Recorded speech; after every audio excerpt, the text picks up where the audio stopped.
실적 압박에 시달리다 스스로 목숨을 끊은 콜센터 직원이 산업재해를 인정받았습니다. 1년 전 여고생도 목숨을 끊었던 LG U+ 전주센터에서 벌어진 일입니다. 새 및 강추위 속에 고공농성을 벌이는 택시 노동자를 MBC가 만났습니다.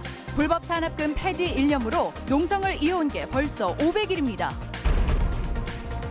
면사무소 앞에 쌀포대만 놓고 사라진 익명의 독지가, 평생 모은 돈을 기부한 기초수급자 할머니 등 연말 얼굴 없는 선행이 이어지고 있습니다. 안녕하십니까. 전주 MBC 뉴스데스크입니다. 1년 전 졸업을 앞둔 여고생이 콜센터로 현장 실습을 나갔다가 스스로 목숨을 끊었던 일 기억하십니까? 전주에 있는 LG U+ 고객센터에서 벌어진 일입니다. 그런데 같은 콜센터에서 이 여고생보다 앞서 목숨을 끊었던 상담사가 산업재해를 인정받았습니다. 정부가 콜센터의 실적 압박과 고객 갑질로 인한 피해를 인정한 겁니다. 한범수 기자입니다.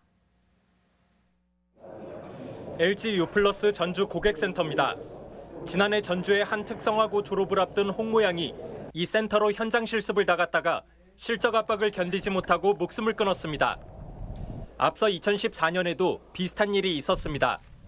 상담사 30살 이모 씨가 스스로 목숨을 끊었는데 유서에는 회사에서 겪은 부당한 일들이 빼곡히 적혀 있었습니다.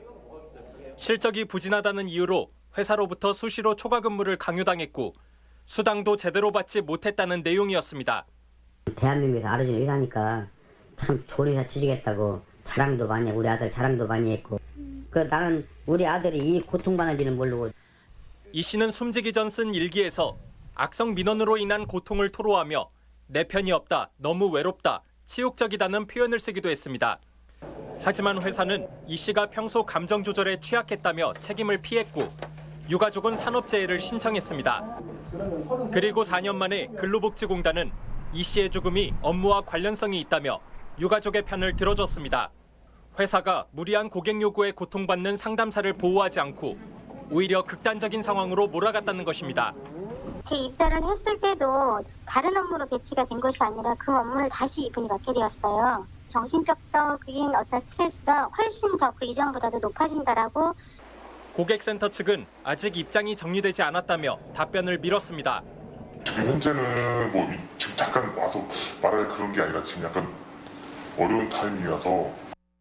매년 500명이 넘는 노동자가 직장 내 문제로 극단적인 선택을 하고 있지만 산재로 인정받은 건 지난 3년간 43건에 불과합니다.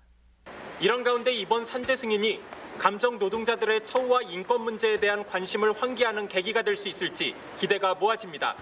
MBC 뉴스 한범수입니다. 오늘 뚝 떨어진 기온에 칼바람까지 부는 날씨였죠. 이런 한파에 야외 농성을 하는 노동자들이 적지 않습니다. 전주시청 앞에서는 택시 노동자가 500일 가까이 고공농성을 벌이고 있는데 박찬익 기자가 직접 막루에 올라가 인터뷰했습니다. 전주시청 앞 건물 5층 높이에 설치된 막루가 있습니다. 택시 노동자인 김재주 씨가 16개월째 농성을 하고 있는 곳입니다. 어른 두서 명이 겨우 누울 만한 좁은 공간. 유난히 무더웠던 올여름을 견디고 벌써 두 번째 겨울을 맞이하고 있습니다. 처음에 여기 올라올 때 밑에서 노예로 사느니 차라리 내가 여기서 투쟁을 해서 뭔가 끊어내야 되겠다. 침대며 난방기 같은 간단한 세간을 옮겨놨지만 쉬지 않은 내내 바닥은 출렁였고 한겨울 칼바람은 연신 틈새를 파고들었습니다. 김 씨는 요즘 몸이 아파 대부분 시간을 비좁은 침대에 누워 보내고 있습니다. 하지만 당장 내려올 수 없는 이유는 택시 산학금제 때문입니다. 택시기사가 회사에 줘야 하는 산학금은 하루 12만 5천 원. 김 씨는 10시간 넘게 일해도 채우기가 빠듯하다며 완전 월급제 시행을 외치고 있습니다. 산학금제는 엄연한 불법이지만 그동안 묵인돼 왔고 국회 논의도 뚜렷한 결론을 내지 못하고 있습니다. 전주 지역은 21개 택시업체가 있는데 2곳만 월급제를 도입했고 나머지 19개 중 7곳이 아직도 월급제 이행을 합의하지 않고 있습니다. 전주시청에서 이 투쟁이 빨리 제대로 행정집행을 했다면 이 투쟁이 여기까지 안 왔을 겁니다. 지금이라도 전주시청은 제대로 법령에 의해서. 최근 카카오 카풀 문제로 다시 주목받고 있는 산악금제. 올해가 가기 전에 아니면 새해 시작 즈음에 김 씨가 막루에 내려올 수 있을지 택시 노동자들은 고대하고 있습니다. MBC 뉴스 박찬익입니다. 어려울 때일수록 주위를 돌아보는 사람들이 있습니다. 자신을 드러내지 않고 기부에 나서는 이른바 얼굴 없는 천사들의 이야기인데요. 이들의 선행은 또 다른 선행을 낳기도 했고 넉넉지 않은 형편에도 기꺼이 나눔을 실천했습니다. 허현우 기자가 기부 천사들의 흔적을 되돌아봤습니다. 완주 용진 행정복지센터 직원들은 지난 13일 아침 출근길 깜짝 놀랄 일을 겪었습니다. 민원실 앞에 누군가 쌀 수십 포대를 쌓아놓고 갔기 때문입니다. 함께 놓아둔 편지에는 어려운 이웃에게 도움이 됐으면 좋겠다는 내용이 담겨 있었습니다. 그날 좀 또 눈발도 이렇게 내리고 그랬는데 관내 어려운 이웃이라든가 장애인, 독거 노인들한테 이렇게 전달해서 훈훈한 겨울을 보내도록. 연말마다 얼굴 없는 천사가 다녀간 지 올해로 11년째. 기부한 쌀만 6,000kg이 넘습니다. 천사의 선행은 용진읍 이장들에게로 확산돼 3년째 쌀 수천 킬로그램을 이웃들에게 전하는 또 다른 선행으로 이어지기도 했습니다. 뿐만 아닙니다. 지난 19일에는 80대 할머니가 힘든 학생들을 위해 써달라며 2천만 원을 사회복지 공동모금회에 직접 전달했습니다. 자신이 드러나는 것을 극구 사양한 할머니는 허름한 단칸방에서 홀로 사시는 기초수급자였습니다. 기초생활수급비를 생활비를 아끼셔가지고 모은 걸로 저희가 전해드렸고요. 그래서 이거는 어려운 학생들 요청하신 대로 돈의 어려운 학생들 위해서 쓸 예정입니다. 얼굴 없는 선행을 베푼 사람들은 올 들어서만 44명. 모인 성금은 5,400만 원이 넘습니다. 현재 전북 지역 사랑의 온도탑은 목표액 75억 원 중 36억 원을 모아 48도를 기록하고 있습니다. 크리스마스를 전후로 50도를 넘겼던 평소와 달리 올해는 기부 속도가 약간 더딘 편입니다.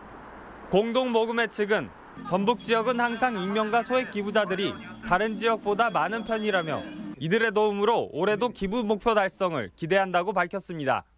MBC 뉴스 허연호입니다.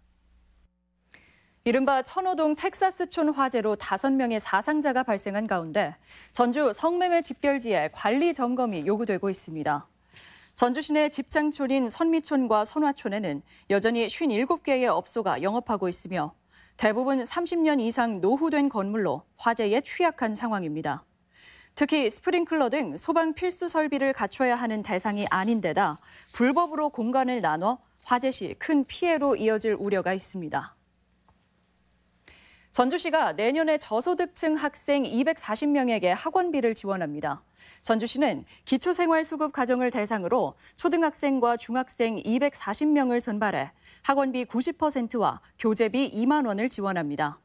국어, 영어, 수학을 제외한 예체능과 컴퓨터 등 모든 과목이 가능하며 다음 달 4일까지 신청받습니다.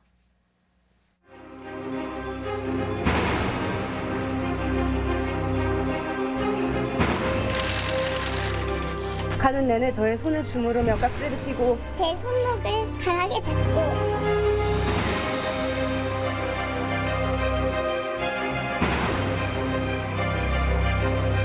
이번 일을 계기로 한골 탈퇴하는 모습으로 거듭나고 싶습니다.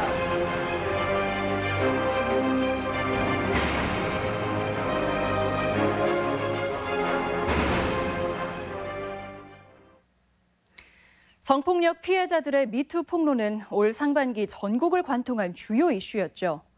우리 지역에서도 한 배우의 용기 있는 고백이 있었는데요. 이를 시작으로 연극과 문화, 교육계에 만연한 성 문제를 돌아보는 계기가 되기도 했습니다. 2018 뉴스와 인물 배우 송원 씨를 박연선 기자가 만났습니다. 네, 오랜만에 뵙겠습니다. 그 미투 촉발이 사실 전북에서는 송원 씨의 어떤 고백으로 시작이 됐는데요. 최근 근황이 어떠신가요? 저 개인적으로는 기자회견 이후에 어떤 나름의 사명감과 그리고 제가 할 수 있는 게 뭐가 있을까라고 고민하다가 최근에 이제 문체부에서 문화예술계 성희롱 성폭력 예방 강사 과정 1기를 뽑았어요. 그래서 거기에 지원을 했고 열심히 해서 또 위촉이 돼서 내년도에는 강사로도 활동할 계획에 있습니다. 어려운 일을 좀 당하셨는데도 밝게 이겨내신 것 같아요. 비결이 어떻게 될까요? 최대한 그 전의 삶하고 비슷하게 살려고 노력을 많이 했어요. 그러나 사실 비슷할 수 없죠.